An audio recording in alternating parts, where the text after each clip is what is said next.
dahil uminit na ang pagtatalo. Take a walk. Take a walk. Chill. Take a walk. Tingnan mo ng ganyan. Bigyan ng sorry. Marco! Chill muna, chill.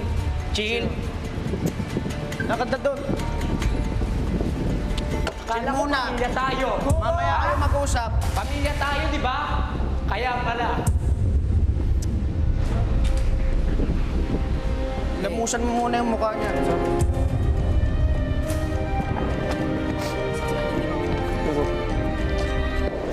Kapatid tayo dito, Kaya pala kapatid. Nagsasorry na nga, ayaw pa. Wala na nagkamali. Ayaw pa mag-usap ng mga problema. Be mature. Talk about the problems, not shut up. Sabihin mo sa akin, anong problema pag-uusap ng mga problema? dapat pag-usapan. Oh, kaya nga. Ano? Uy, huwag mo na.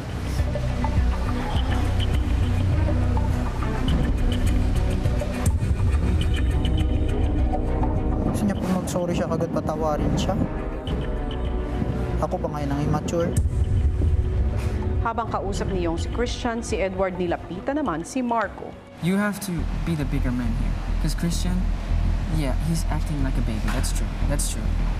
You have to let it go. The point is that I want to talk the problem. I want to really to be good with him, really. We are a family.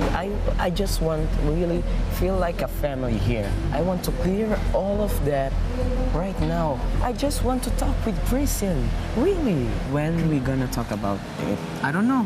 But when you cool down and when he cools down, stop acting like a baby, then, okay? And when you talk, you don't get loud. Promise me, that's the only thing. Because if you get loud, he will get loud and then it will be the same process, same mistake again. So you talk calm, all right? Si Marco ibinahagi ang mas malalim na dahilan kung bakit gusto na niyang pag-usapan ang problema nila ni Christian. Everything has to be done right now, in this day. Yeah. Because you cannot be a family if you not talk about the problems. I don't want to repeat that. Start from my dad. Because me and my family, we don't talk about the problems. And that's the point why. I'm always with you though, you know that, right? Whatever happens, I'm always. Even if the competition's over, even if we're back in Europe and you're in Italy, I'm in Germany, always, huh? All right? My family, we don't talk about the problem.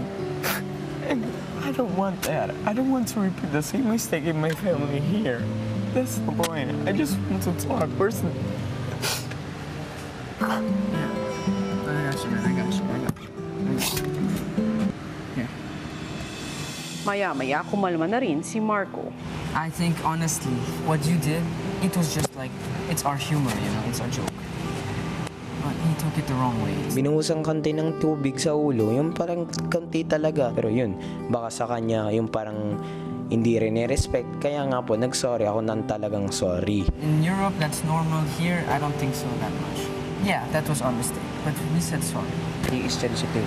Alam ko konting. He is very sensitive. Understand mo na. And A little bit immature. a little bit immature. That's true.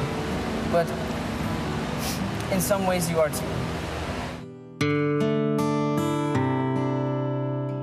Christian, sa mga ganyang sitwasyon, sa tingin ko pwedeng tama na mahimasmasan ka muna, magpa-cool down. Kapag lumamig na ang iyong ulo, marahil mas makakapag-isip ka ng tama.